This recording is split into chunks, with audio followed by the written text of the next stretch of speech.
Morgan Freeman was dismissed by a rude flight attendant.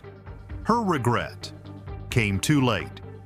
Morgan Freeman had traveled the world, walked into the grandest halls, and dined with the most powerful figures. But today, none of that mattered. Because as he settled into his first-class seat, a flight attendant stood over him, her eyes filled with judgment. "Sir, I believe you're in the wrong section." She had no idea who she was speaking to, and that was her first mistake. Does respect come from wealth or character? Comment 1 for character, 0 for wealth. The hum of the aircraft filled the cabin as passengers settled into their seats. Morgan Freeman eased into his first-class chair, savoring the quiet, the space, the comfort. This was supposed to be a peaceful flight. But then, a shadow loomed over him. "Excuse me, sir," a voice cut through the calm. Morgan glanced up. A tall, blonde flight attendant, her name tag read Amanda Blake, stood with her arms crossed. Her expression wasn't welcoming. It was suspicious. "Are you sure you're supposed to be in this section?" she asked, her tone polite, but just barely. Morgan tilted his head slightly. "I believe my seat assignment confirms that." Amanda forced a smile, but it didn't reach her eyes. "May I see your ticket?" A few passengers turned to watch. Morgan didn't flinch under her scrutiny. Without a word, he reached into his pocket and handed over the boarding pass. Amanda scanned it, her lips pressing into a thin line. Then, instead of apologizing, she hesitated, like she was looking for another reason to challenge him. The silence stretched. Morgan folded his hands. "Is there a problem?" Amanda blinked, then shook her head, forcing another strained smile. No problem at all." But the way she walked away said otherwise, and Morgan knew. This was far from over. She thought she could decide who belonged here, but by the time this flight landed, she would learn a lesson she'd never forget. Morgan Freeman leaned back in his seat, his fingers drumming lightly against the armrest. The tension from his brief exchange with Amanda Blake still lingered in the air, though the flight attendant had walked away. He had spent a lifetime commanding respect, not through force, not through arrogance, but through presence. And yet, here, in this confined space, he could feel it slipping. The sideways glances from passengers, the barely concealed skepticism in Amanda's voice. She had looked at him not as Morgan Freeman, the celebrated actor and philanthropist, but as a man who, in her eyes, didn't belong. And that was something he hadn't felt in years. The plane had yet to take off, and Amanda was already making her rounds, attending to the other passengers. Morgan observed her from the corner of his eye. She was all smiles and warmth, but only to the ones she deemed important. A businessman in a tailored suit? She laughed at his joke, placed a drink in his hand before he even asked. A woman adorned in designer clothing? Amanda leaned in close, whispering something that made them both chuckle.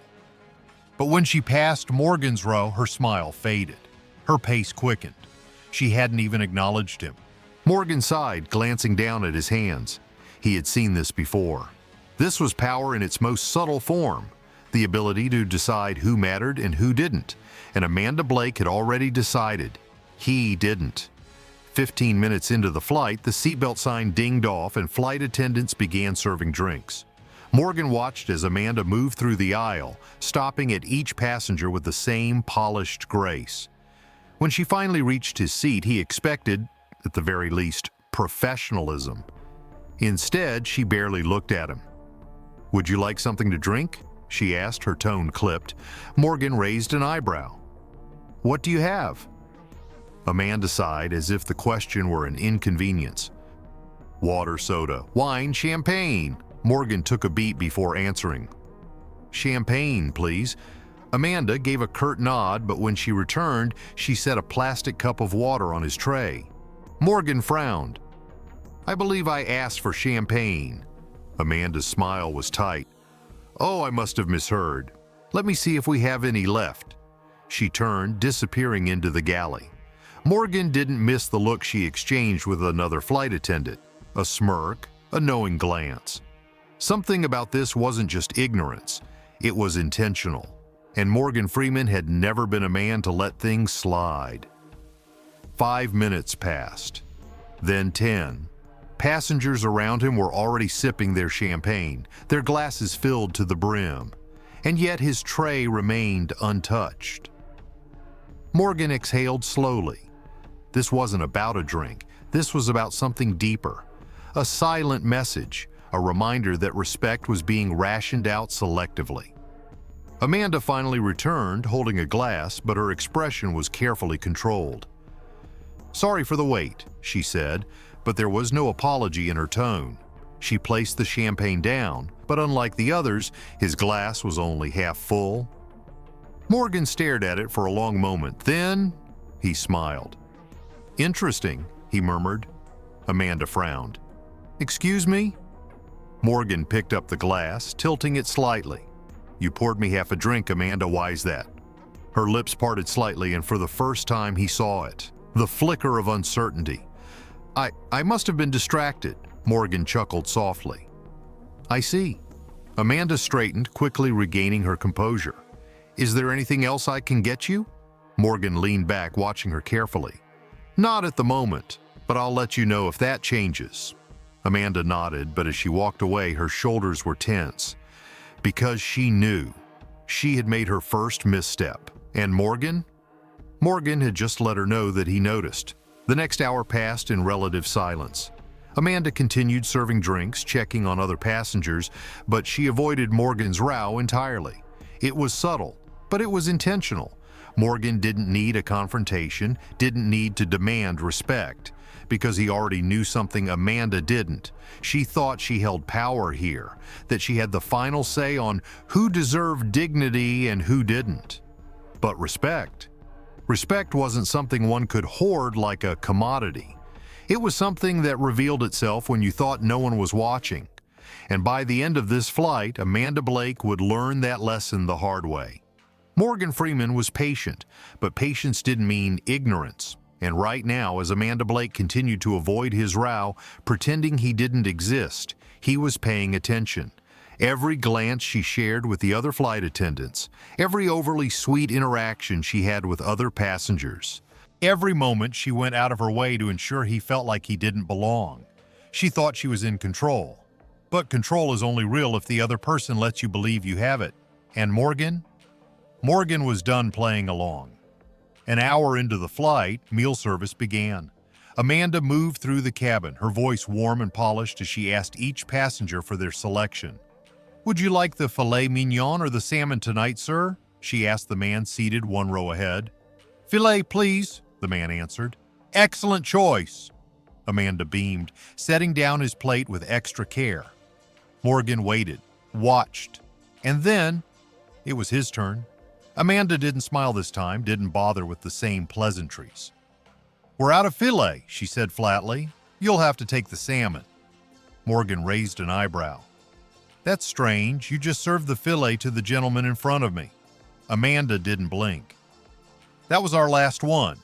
Morgan let out a quiet hum, tapping a finger against the armrest. "I see." He didn't argue, didn't protest, simply accepted the tray she handed him, even as a few passengers exchanged uneasy glances. Because they saw it now. The little game Amanda was playing. And it wasn't just Morgan noticing anymore. Across the aisle, a younger passenger, maybe in his 20s, was discreetly filming the interaction on his phone. His eyes flicked to Morgan, then to Amanda, and back again. He had seen what happened, and he wasn't the only one. 2 rows ahead, an older woman dressed in pearls and a tailored suit subtly shook her head. People weren't speaking, but they were watching. And Amanda? Amanda was too caught up in her own power trip to notice. Morgan picked at his food, barely tasting it, not because he cared about filet mignon, but because he cared about what this moment represented. The quiet ways people chose to belittle others, how those with a small sense of power used it to make others feel small.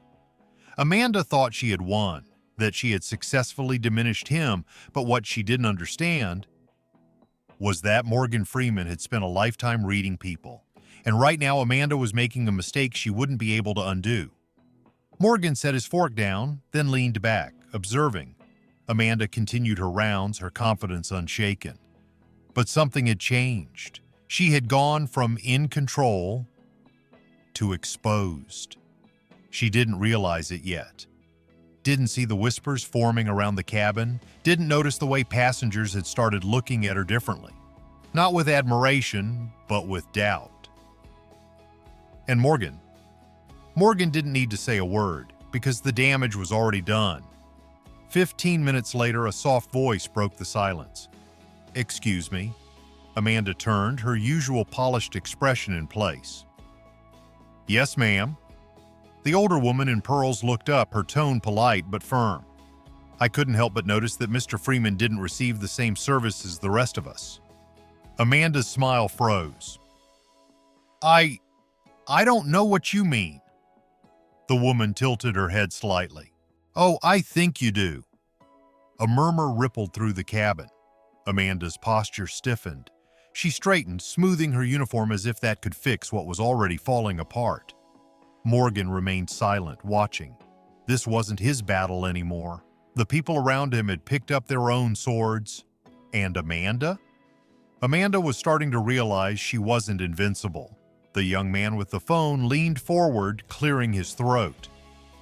"You know this is being recorded, right?" Amanda's face drained of color. For the first time, she hesitated. She opened her mouth, closed it again. She had thought this was just another routine flight, another moment where she could subtly exert control without consequence. But now she was the one being judged, and the cabin had already made its decision. Morgan exhaled slowly, then finally spoke. His voice was calm, controlled but sharp as steel. "Amanda." She turned, her mask slipping further. "Yes, Mr. Freeman. I think we both know what's happening here." She swallowed hard. I don't." "You do," he interrupted smoothly, "and so does everyone else." The air in the cabin shifted. Passengers waited. Amanda's hands clenched at her sides. She had started this game. But now she was the one losing. Amanda Blake had spent her career perfecting the art of quiet dominance. Her uniform gave her control. Her position gave her power. And for years, she had wielded both with subtle precision, deciding in small but cutting ways who was worthy of respect and who wasn't. But today the illusion was crumbling. The first-class cabin had fallen silent, the tension thick enough to cut with a knife. Passengers weren't whispering anymore. They were watching, and Amanda felt their eyes on her, burning with quiet judgment, with dawning realization. She had been so careful, so methodical in how she doled out respect, like it was hers to distribute. But now she was the one being measured, and she didn't like the feeling. Amanda took a breath, forcing her composure back into place. She turned to Morgan, her voice deliberately calm. "Mr. Freeman, if I've done anything to make you uncomfortable, I truly apologize." Morgan lifted his gaze, steady, unreadable. "Apologies are interesting, aren't they?" Amanda stiffened. "Sir, they rarely come until the damage is already done." His tone wasn't angry. It wasn't even confrontational, but it hit harder than a raised voice ever could. Amanda's stomach twisted because she could hear what he wasn't saying. She had underestimated him, had dismissed him, had treated him as less. And now everyone could see it. The first voice came from the older woman in pearls, her tone sharp. "I saw what happened, young lady, and I don't believe for a second that it was a misunderstanding." Amanda turned, her face flushing. "Ma'am, I assure you—" "No, dear," the woman cut her off, her eyes narrowing. "You don't get to assure me of anything. Respect should never be selective." Amanda's throat tightened, and then another voice. "I recorded the whole thing." Amanda whipped around. The young man across the aisle held up his phone, the screen still lit. "Every moment," he added, his expression unreadable. Her pulse spiked, because she knew what that meant. The world was no longer confined to this cabin. What had started as a quiet act of bias could now become a public reckoning. Amanda turned back to Morgan, her heart pounding. He was still watching her, his expression calm but final. And in that moment, she realized she had already lost. She had spent years believing power belonged to those who could enforce it. But true power? True power belonged to those who didn't have to, and Morgan Freeman, he had never needed her validation, but now she needed his mercy. Before Amanda could salvage what was left, the curtain separating the first-class cabin pulled back. A new presence stepped into the tension-filled space. The captain, tall, composed, his expression unreadable. But Amanda knew. The moment his gaze locked onto hers, she knew. "Miss Blake," he said, his voice even. She straightened instinctively, grasping at the authority that was slipping through her fingers. "Yes, Captain?" He glanced at Morgan, then at the passengers still watching. "I've received multiple reports about a service discrepancy in this cabin. Would you care to explain?" Amanda's blood ran cold. Her mouth opened, closed, because what could she say? There was no excuse, no way to spin it. She had been caught, not just in her actions, but in who she had chosen to be. And now? Now the consequences had arrived. The entire cabin waited. Amanda stood frozen, her mind racing. If she denied it, she'd only make things worse. If she admitted it, she'd be confirming what everyone already knew. But before she could speak, Morgan broke the silence. "Captain," he said, his voice steady, "I don't need an explanation. I already have one." Amanda flinched, because there it was, her sentence spoken in a single calm statement. The captain turned back to her, his gaze heavy. "Miss Blake, return to the galley. We'll discuss this upon landing." Amanda nodded stiffly, her pride cracking, but still intact, just barely. She turned without another word, retreating to the back of the plane. But as she walked, she felt every eye on her, not with admiration, not with authority, but with judgment. The quiet tension inside the first-class cabin had turned into a suffocating weight. Morgan Freeman remained composed in his seat, his fingers lightly tapping the armrest as he watched Amanda Blake wrestle with the consequences of her choices. The once confident flight attendant who had dismissed him with cold indifference was now the one standing under the unrelenting scrutiny of the cabin, and she knew it. Amanda had spent years perfecting her control, the subtle power of deciding who was worth her attention, who received a warm smile and who was ignored, who was worthy of respect, and who in her eyes simply didn't belong. But right now, the rules had changed. The whispers had turned to murmurs. Passengers who once sat idly, minding their own business, now watched her with pointed curiosity. The weight of their judgment pressed down on her shoulders, and for the first time, Amanda Blake felt something she hadn't in a long time. Vulnerability. "Amanda," Morgan spoke, his voice smooth, commanding. She straightened, trying to keep her composure. "Yes, Mr. Freeman. Would you like to tell me why my service today has been different?" Amanda froze. Because there was no way out of this. If she denied it, she'd be lying to the entire cabin. If she admitted it, she'd be admitting to a deliberate act of discrimination. She swallowed hard. I'm not sure what you mean, sir." Morgan tilted his head slightly. "A curious thing, isn't it?" he mused. "How my meal ran out before yours. How my drink order took twice as long. How I was the only passenger required to confirm my seat, despite having the same ticket as everyone else." The murmurs in the cabin grew louder. Amanda's hands clenched at her sides. She could feel it, her authority slipping through her fingers. This was no longer just a simple moment of power. This was a reckoning. The young man with the phone cleared his throat, holding up his screen. "I recorded everything," he said, loud enough for the row behind him to hear. Amanda's breath caught. Morgan didn't move, didn't react. He didn't need to, because the battle was already won. A few rows ahead, the older woman in pearls gave Amanda a long, disappointed look. "Miss, I think you owe Mr. Freeman an apology." Amanda's face burned. She turned back toward Morgan, her pride warring with the reality of the moment. Because she knew this wasn't just about one flight anymore. If this video reached the wrong hands, if this turned into a scandal, her career wouldn't just be at risk, it would be over. Amanda forced a tight smile, trying to salvage the last shred of dignity she had. I I'm terribly sorry for any misunderstanding, Mr. Freeman. The insincerity in her tone was deafening. Morgan, ever composed, nodded slowly. A misunderstanding, he repeated. Then, with quiet precision, he reached into his suit pocket and pulled out a small notepad. Amanda stiffened. Morgan flipped open to a blank page, uncapped his pen, and began writing. The moment was excruciatingly slow. Every stroke of ink onto the page was deliberate. The entire cabin watched in silence. Amanda shifted uncomfortably. What are you doing?" she finally asked. Morgan didn't look up. "Just taking notes." She swallowed hard. "Notes?"